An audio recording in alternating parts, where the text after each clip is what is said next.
जोशीमठ के संकट पर विपक्षी नेताओं ने मुख्यमंत्री पुष्कर सिंह धामी से मुलाकात की। क्या बातचीत हुई, इसी पर बातचीत के लिए हमारे साथ उत्तराखंड कांग्रेस प्रदेश अध्यक्ष करण महारा मौजूद हैं। सर, कल मुख्यमंत्री से आप लोग मुलाकात किए, चूंकि आप लोग जोशीमठ पहुंच रहे हैं, वहां पर जो रिपोर्ट तैयार की गई उसको लेकर मुख्यमंत्री से चर्चा, क्या कुछ बातचीत हुई है? और हम लोगों ने जो लोगों का वहाँ रोष है या जो दिक्कत है उनको मुख्यमंत्री से शेयर किया।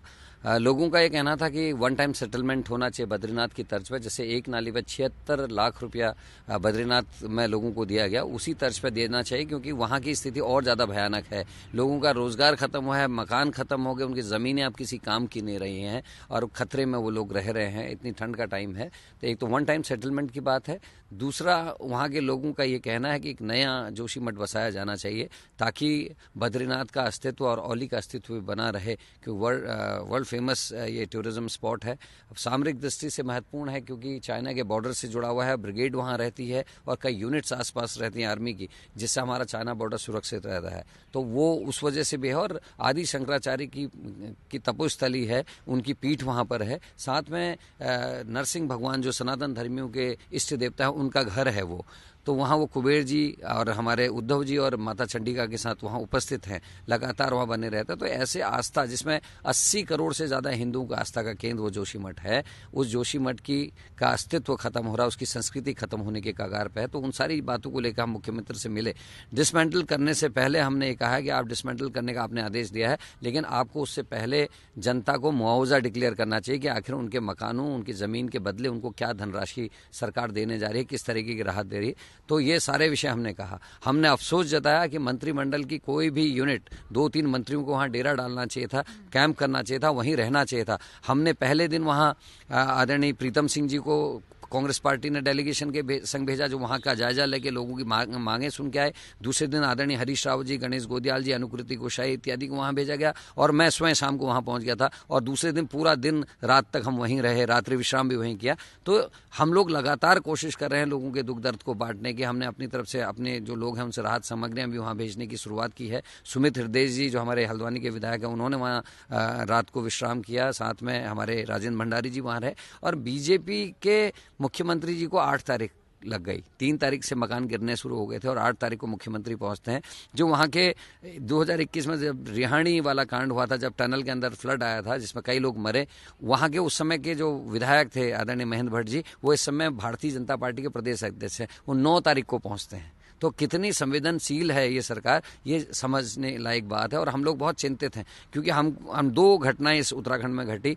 जब भनभूलपुरा का मामला हल्द्वानी का आया और हाई कोर्ट ने लोगों के विरुद्ध जब फैसला दिया, तो आनन फानन में एक ही दिन में कैबिनेट बैठक बुला के कह दिया कि हम रेलवे के मामले में नहीं पड़ेंगे। सरकार ने वहां तो स्टेप ले लिया, लेकिन इतना बड़ा कांड हो गया यहाँ उत्तराखंड में, हमारी जोशीमठ में कैबिनेट बैठक अभी तक नहीं बुलाई गई है। जबकि इतने 18 दिन से ज़्यादा समय लोगों को मसाल जुलूस करते हुए, धरने प्रदर्शन करते हुए हो गए।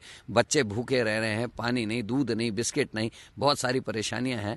तो उस ओर को हमने ध्यान आकर्षित सरकार का करने की कोशिश की और हमने कहा है कि मंत्रिमंडल के एक ग्रुप को वहाँ कैंप करना चाहिए, जो लोगों के बीच में के राहत कार्य का जायजा ले, लोगों के दुख दर्द को समझे और उनको धाड़स बताने का काम करें। बीजेपी को अब बाज आना चाहिए इस बात से कि पहले सरकार इसकी थी, ये नहीं हुआ। 9 साल से मोदी जी की सरकार है, 6 साल से भारतीय जनता पार्टी की सरकार उस प्रदेश में है।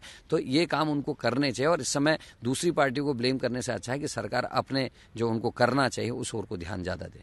बीजेपी आरोप लगा रही है कि कांग्रेस पार्टी जोशीमठ के मामले पर राजनीति कर रही है, जबकि सबको साथ इस मामले में रहना चाहिए, लोगों का साथ देना चाहिए। और अगर कांग्रेस पार्टी चिंतित है तो लोगों की मदद करे। क्यों राजनीति कर रही है, क्यों सवाल बीजेपी सरकार पर उठा रही है? देखिए, विपक्ष का काम है सरकार के कामों पर नजर रखना और अंकुश लगाना।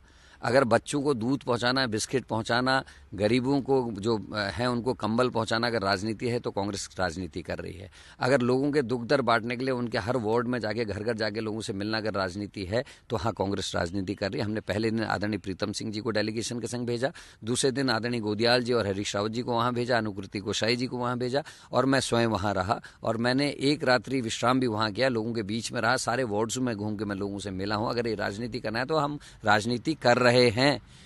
केवल जोशीमठ में नहीं, कर्णप्रयाग में दरारें आ गई हैं, रुद्रप्रयाग में दरारें आ गई हैं, उत्तरकाशी में दरारें हैं, मसूरी में दरारें हैं, नैनीताल दरक रहा है। अगर इन सारे विषयों को उठाना अगर राजनीति है तो हाँ, कांग्रेस राजनीति कर रही है। कांग्रेस ने अपने समय में बड़ी बड़ी परियोजनाओं को बंद करने का काम किया। प्रणब मुखर्जी जी ने उसमें आदेश पारित किए थे, जयराम रमेश जी ने उसको परस्यू किया था। तो कांग्रेस के ऊपर आरोप न लगाए। 2005 में आपदा प्रबंधन अधिनियम बनाकर मनमोहन सिंह जी ने एक नज़ीर डाली थी। उन्होंने कहा था कि जो क्षेत्र सेस्मिक जोन 4 और 5 में आते हैं वहाँ हमको किस तरीके के प्री मेजर स्टेप्स लेने चाहिए ताकि वहाँ आपदा ना आए, और अगर आपदा आ जाए तो किस तरीके से वहाँ के लोगों की मदद किस कानून के तहत करेंगे, उसका उन्होंने अधिनियम बनाया। उन्होंने ये भी तय किया कि जो प्रधानमंत्री रिलीफ फंड बनेगा उसको की अकाउंटेबिलिटी होगी, उसकी जांच हो सकती है, उसको सूचना के अधिकार पर मांगा जा सकता है, पार्लियामेंट्स के लिए वो जिम्मेदार रहेगी। लेकिन आदरणीय मोदी जी ने जो फंड बनाया उसमें तो साफ साफ लिख दिया कि आप सूचना के आधार पर कुछ नहीं मांग सकते। कहाँ वो पैसा लगा किसी को पता नहीं, कहाँ वो जा रहा है किसी को पता नहीं, कहाँ से आया किसी को पता नहीं। तो कांग्रेस पर आरोप लगाने से अच्छा अपने गिरबान पे झांकें। आपने क्यों बनभूलपुरा और जोशीमठ में भेद करने का काम किया? बनभूलपुरा में जब आपको लगा कि रेलवे की जमीन का मामला है और हमारे एक नैरेटिव तैयार करा जा रहा था एक धर्म के विरोध में, फटाफट उसी दिन सेम डे 24 घंटे के अंदर आपने कैबिनेट बुला ली। आज जोशीमठ टूट रहा है, इतने 18 से ज्यादा दिन हो गए वहां लोगों को हंगामा करते हुए, लेकिन अभी तक कैबिनेट बैठक सरकार नहीं बुला पाई। तो आखिर ये दोहरा चरित्र किस लिए?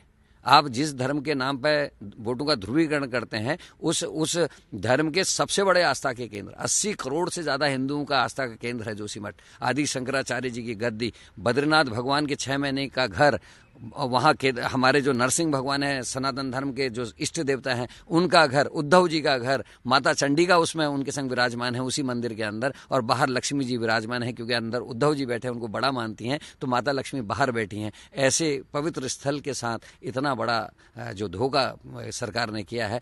1 साल पहले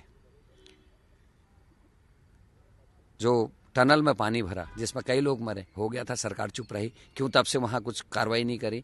लोग कह रहे हैं कि वहां एनटीपीसी के प्रोजेक्ट को बंद करो, सरकार कहती है हमने बंद करा दिया। कल रात आपके जैसे एक रिपोर्टर ने 2 बजे रात को वहां से वीडियो भेजी है जिसमें रात को 2 बजे भी टनल में एनटीपीसी के काम चल रहा है, लगातार काम चल रहा है।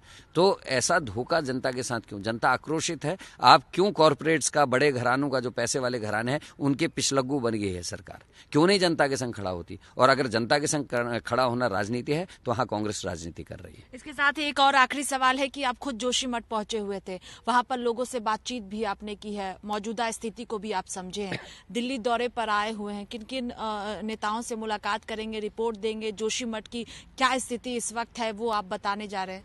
मैं हाईकमान से मिलने आया हूं। अभी मैं आदरणीय प्रभारी जी के साथ बैठक में था और कई सीनियर लीडर्स भी यहाँ आए हैं। उनके संग चर्चा विमर्श हो रहा है कि हमारा आगे को लाइन ऑफ एक्शन क्या होगा, किन बड़े लोगों से हमको मिलकर राहत सामग्री की मांग करनी, ये भी हमारा एक ध्यान है कि क्योंकि वहाँ स्थिति यह है, जो कैंप लगाए गए हैं, एक कमरा एक परिवार को दिया गया है। उनकी पूरी जिंदगी भर में जो उन्होंने एक एक पैसा करके जो सामान जोड़ा था वो घरों में ही पड़ा है। घर टूट रहे हैं तो वो भी टूटेगा, उस सामान को रखने की कोई व्यवस्था नहीं है।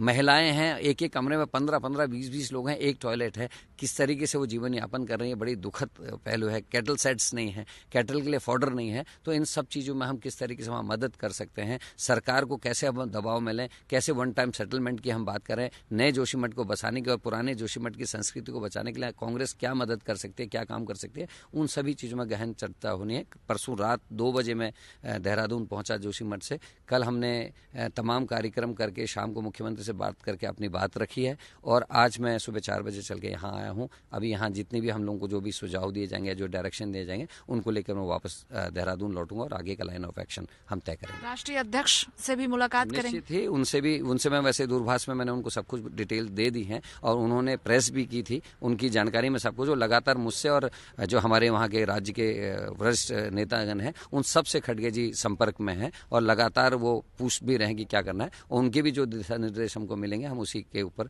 आगे काम करेंगे। बहुत शुक्रिया बातचीत के लिए। देखिए, साफ तौर पर कहना है कांग्रेस के प्रदेश अध्यक्ष करण महारा है जो दिल्ली पहुंचे हुए जोशीमठ से आए हैं। क्या कुछ मुद्दों को लेकर चर्चा, इसके साथ ही राष्ट्रीय अध्यक्ष मल्लिकार्जुन खड़गे से भी मुलाकात करेंगे। कैमरा पर्सन राहुल के साथ स्वाति पाठक, भारत समाचार, दिल्ली।